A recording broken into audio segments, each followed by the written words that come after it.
এক সময় ঘূর্ণায়মান পাহাড় এবং ঝলমলে স্রোতের মধ্যে অবস্থিত একটি ছোট গ্রামে লুনা নামে একটি কৌতূহলী ছোট্ট মেয়ে বাস করত। লুনার একটি বন্য কল্পনা ছিল এবং তিনি তার বাড়ির কাছের জঙ্গলগুলি অন্বেষণ করতে পছন্দ করতেন। এক তারামা রাতে তার বাগানে শুয়ে মিটমিট করে তারা গুনতে গিয়ে সে মাটিতে কিছু একটা ঝিকিমিকি লক্ষ্য করল। কৌতূহলী হয়ে লুনা আরও কাছে এসে মিটমিট করে তারা এবং সূক্ষ্ম রূপালী লতা দিয়ে তৈরি একটি সুন্দর মুকুট আবিষ্কার করলেন। যখন তিনি এটি তুলে নিলেন, মুকুটটি আরও উজ্জ্বল হয়ে উঠল এবং একটি মৃদু কণ্ঠ বাতাসে ভরে উঠল। কণ্ঠ বলল, আমার মুকুট খোঁজার জন্য আপনাকে ধন্যবাদ, প্রিয় লুনা। আমি স্টেলা, স্টার পরি। হঠাৎ ঝকঝকে ডানাওয়ালা একটি ছোট্ট পরী তার সামনে হাজির। এই মুকুটটি একটি তারকা উৎসবের সময় হারিয়ে গেছে। এটাকে স্কাই কিংডমে ফিরিয়ে দিতে আমার আপনার সাহায্য দরকার।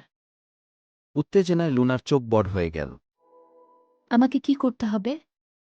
স্টেলা হাসল। আমাদের অবশ্যই 3টি বিশেষ উপাদান সংগ্রহ করতে হবে: একটি চাঁদনী, রাতের বাতাস থেকে একটি ফিস এবং একটি ঘুমন্ত শিশুর স্বপ্ন। তবেই আমরা মুকুটটিকে তার সঠিক জায়গায় ফিরিয়ে আনতে পারব। কোনো দ্বিধা ছাড়াই লুনা রাজি হয়ে গেল। প্রথম চ্যালেঞ্জ ছিল চাঁদের রশ্মি ধরা। তারা সর্বোচ্চ পাহাড়ে আরোহণ করেছিল, যেখানে চাঁদ উজ্জ্বলভাবে জ্বলছিল। তার হাতের মৃদু ঢেউ দিয়ে স্টেলা একটি ছোট কাচের বয়ামের মধ্যে একটি চাঁদের রশ্মিকে নির্দেশ করে। তারপর তারা ফিসফিস করে বনের মধ্যে ঢুকল। রাতে গাছে মৃদু মরিচা ধরেছে। লুনা চোখ বন্ধ করে মনোযোগ দিয়ে শুনল। শোন, লুনা। রাতের বাতাস শুনতে পাও? এটি আপনার ইচ্ছা বহন করতে দিন।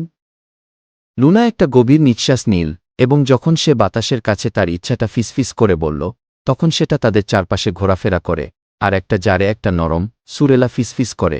অবশেষে তাদের একটি স্বপ্ন দরকার ছিল। তারা গ্রামে ঢুকে দেখল ম্যাক্স নামের একটি ছোট ছেলে তারা নিচে ঘুমাচ্ছে। লুনা আস্তে করে ফিসফিস করে বলল, ম্যাক্স, অ্যাডভেঞ্চারের স্বপ্ন।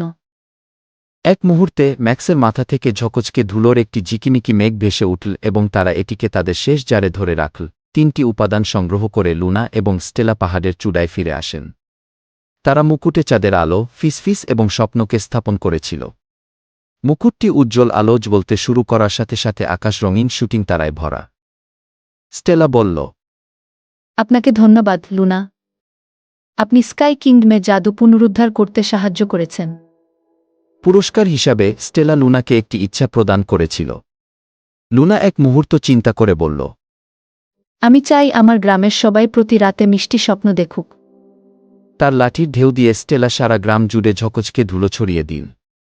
সেই রাত থেকে প্রতিটি শিশুই লুনার মতো জাদুকরি অ্যাডভেঞ্চারের স্বপ্ন দেখেছিল, এবং তাই লুনা সেই মেয়ে হিসাবে পরিচিত হয়ে ওঠে যে তার গ্রামে মিষ্টি স্বপ্ন নিয়ে আসে, এবং সে অন্বেষণ করতে থাকে, তার বিশ্বের প্রতিটি কোণে বিস্ময় খুঁজে পায়। সবসময় তারার দিকে তাকিয়ে থাকে, স্টেলার সাথে তার জাদুকরি সাহসিকতার জন্য কৃতজ্ঞ, এবং তারা সকলেই সুখে শান্তিতে বসবাস করত।